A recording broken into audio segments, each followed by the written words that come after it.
Alright, good morning and welcome to live trade videos. At live trade videos, we offer a lot of content regarding trading that can make you a better trader. We have different content when it comes to trading. We have how to, there are different how to help you know how to probably set a take profit or stop loss on your system. We also analyze different financial instruments from time to time, about 3 times in a week. We analyze financial instruments, and there's so many things that you can learn, from our channel. So, um, I urge you to like and to subscribe and to follow what we do on a daily basis. So, this is live trade videos, like I said, and the channel is rich in different content. So, do well to like and to subscribe. Alright, let's get to USD card. Now for USD card, we can clearly see that USD card is on a downtrend. It is on a downtrend, okay?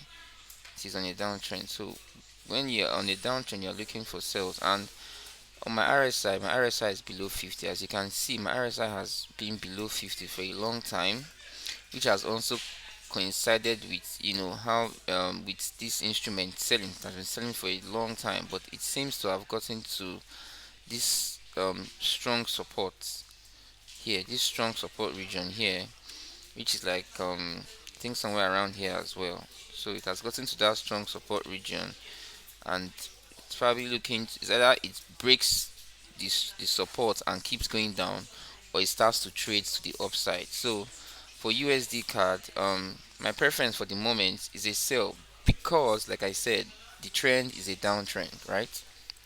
But there's a possibility that the trend might reverse, especially since we are having a fundamental news coming up later in the day that concerns this particular instrument.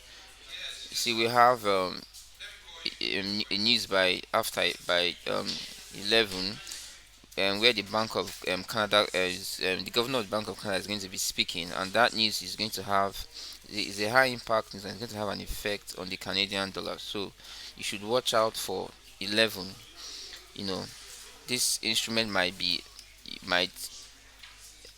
affected by that news, and then it might either go up, or it might come down. So we are looking to take advantage of that news at this very moment.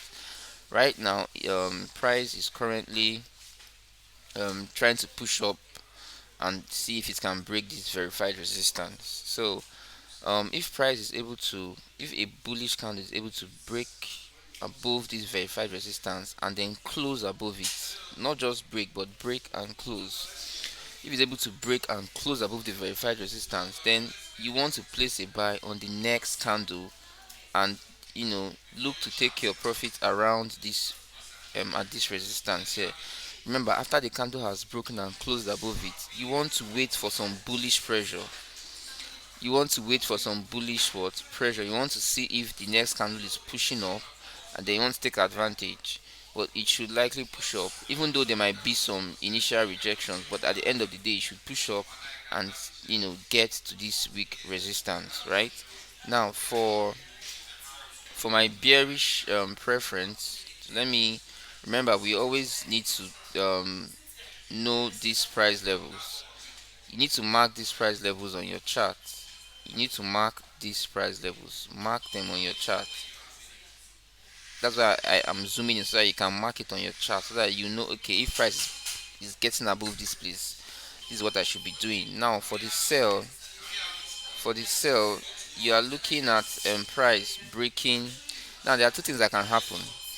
If a bullish candle breaks below this moving average, that is, if you have this moving average, for those of us who have this particular template installed, I know that some clients that have this template installed on their system, and you have the moving average as well. So if it breaks through this moving average, on the next candle, you want to go in. You want to be looking at selling and looking to take your first take profit at this region, and then your second one at this region here.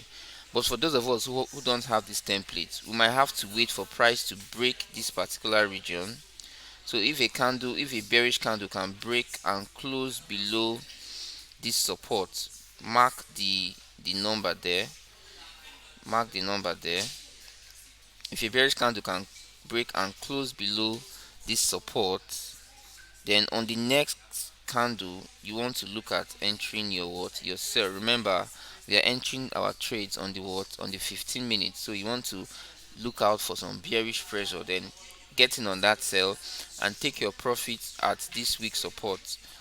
You want to take your profits at this week support. So then for the buy, like I said, you want to see if a bullish candle can break above this. This is a zone, this is a resistance zone. A resistance is not just a line, it is a region. So this is a resistance region. So if price can break above this resistance, if a bullish candle, like this is a bullish candle now, you can see that there's a bullish candle forming currently, right?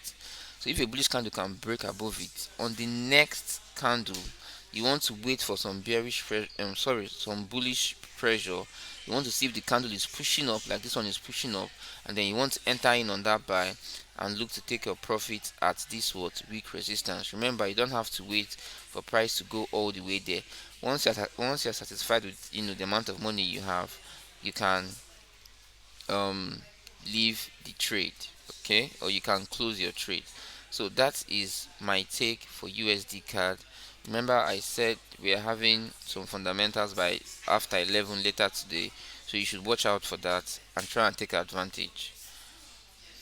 Thank you.